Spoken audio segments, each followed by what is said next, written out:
if you look at like LA, I mean, like the next generation of LA coming out, like I don't know if they give a shit about showing respect to their elders necessarily to the same level. You got to. It's good to do so, and I'm sure like they will pay lip service to it, and nobody gonna disrespect Snoop Dogg. You know, like he's on another level where nobody can say shit about Snoop. But you know, it's like paying respect to your elders is important.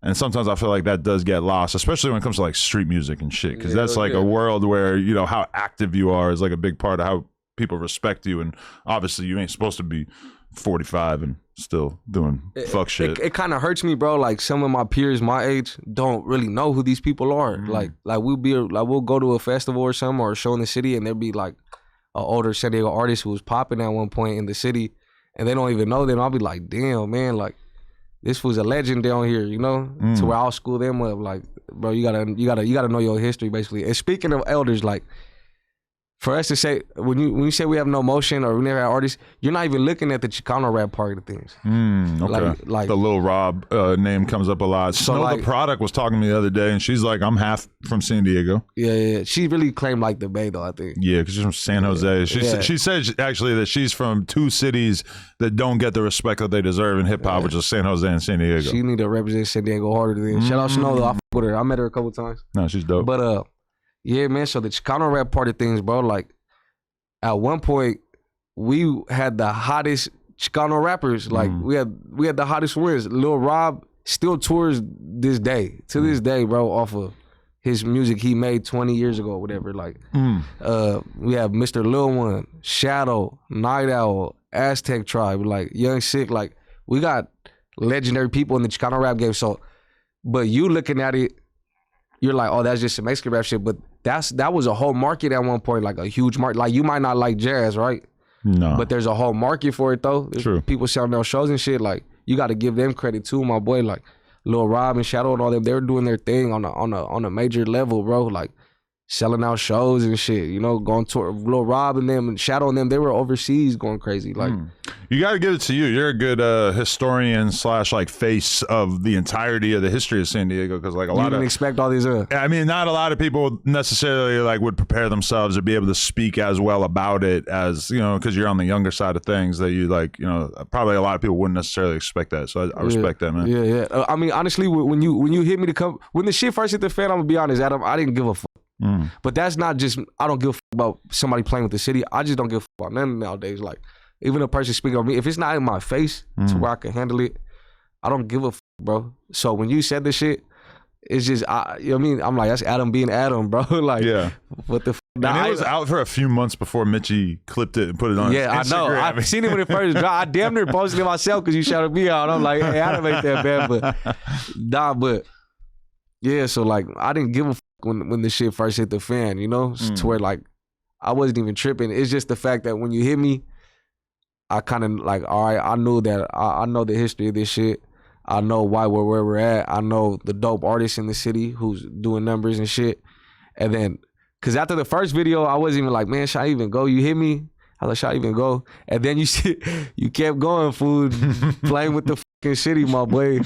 You know, and then I seen Slick come up, so I'm like, all right, let me watch the Slick thing. And shout out Slick, bro. He did his thing. He spoke, you know what I mean? Slick's gonna always represent the city well. Right. I just felt like there's a couple points that he kind of missed out on that I was like, all right, let me go. I feel like the people are going to appreciate all of the details that you filled in a little bit more than on his appearance a week or two ago.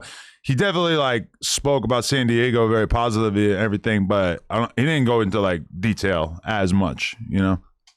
And I feel like you have to. I feel like you gotta shout out the artist that's hot, because that's like, if there's a time to do it, it was right now when we have this whole fucking eyes on us about this shit. So you gotta shout out the city. You gotta mention why we're at where we're at. You gotta show love to the ones that came before us and everything, man. You know. But shout out to Slick, man. Shout out Mitchell. Shout out Slick, bro. He's a legend, bro. We love that guy. You got his album over there too, yeah. See, perfect. And I've been smoking his weed for the last few days, huh? You gonna end up moving there? Or you gonna keep it there? He definitely got at least a couple weeks, maybe a couple months on there. Yeah, I mean, we tend to just sort of switch things out here. Like, look, Burner was on a couple months ago. His book is still here. Okay, yeah, for sure. Stuff gets moved around. Like the Whoops, the J Main cereal, that kind of got demoted to over here as time went on. We got Charleston White's eye right here in this jar. That's kind of. Sean Cotton, actually, he brought that That's to his real eye. Well, Sean Cotton, I think, was trolling, but he said that he actually paid the mafia to go and like steal the eyeball out of Charleston White's head. I know. Insane, right? Eye, man. Yeah. But yo, so do you think part of the problem with San Diego is that even the people who are having motion, it becomes a little bit too heavy with the rivalries and everything? Because I seen that little Grifo was on the food community, and he actually has some words for you, including the B word, which, you know, seems pretty serious. Yeah, I mean, look, I damn near want to give you the whole rundown on this guy because there's a million things I could say, but right, he said some street shit happened. Yeah, no. No? Nah, hell no. That dude is fucking cap. Look, long story short, I'm not gonna me talking about him right now is what he wants, you know. You know how when an artist kind of gets emotion, their op comes up with him a little bit? Always. He's portraying that he's my op. Okay. To get some, like, he's almost 40 years old and he has the most motion he's ever had. And the last 3 podcasts, he's talking about me, you know? So, like, I never mentioned him in the interview. Every time they bring him up, I just brush it off. So, I know you're going to clip this. And everybody watching it off the clip, I'm not portraying myself as no tough guy or nothing like that, man. I'm cool, chill, you know what I'm saying? But, you know, I'm not going to just get into the guy because that just gives him fuel to talk about me. Like, he said, he jumps on these podcasts and says a whole bunch of lies. Like, there's no street shit going on with this guy. All that we were supposed to link him and fight never happened. When this podcast ends, I'm gonna show you multiple messages of me sending him an address to link up, and it don't happen. Okay. And all this shit, man, just I'm not gonna, like, this guy's almost 40 and is still playing these little lame ass games, bro. Like, I'm not gonna do that with him. Because he was kind of like saying that you turned it down, and he was also kind of making it sound like your people were like setting him up or trying to do some sort of setup. I don't know what he's talking. All that is like insurance to me. Like, for when, make this clear, there's never a time where him and my people were talking, we're supposed to link up and get down. That's never happened. For 2, you keep, if we did have some beef, why you jumping on these podcasts and talking about beef and dissing the dead? Because if something happens to you tomorrow, like, who they gonna come looking at? And I'm not saying I'm gonna do anything to that guy. I don't give a fuck about the guy. But I'm just saying, like, that's more like insurance. But he was throwing your dead loved ones in the mix? Yeah. I mean, people know. I'm not gonna say too much, but people know what's going on. But yeah, that guy's just a clown, man. He's almost 40 years old, still playing these little lame ass games, and I'm not even gonna get into that guy. All I gotta say is, look, like I said, there's never been a time we're supposed to link up. None of that. All that shit is cap. All you gotta do is look him dead in his face and ask him what happened when we ran into each other at the smoke shop.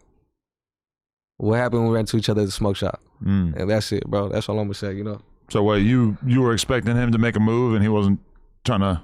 Nah, I was in the smoke shop. Look at Adam, I'm not gonna say too much because I'm definitely not gonna give you. I want whatever I can get, and if you don't want to serve it up, I'll just have to respect that. You know, I'm only gonna say a little bit because he keeps jumping on podcast speaking on me. But we ran to each other's smoke shop. Words were said.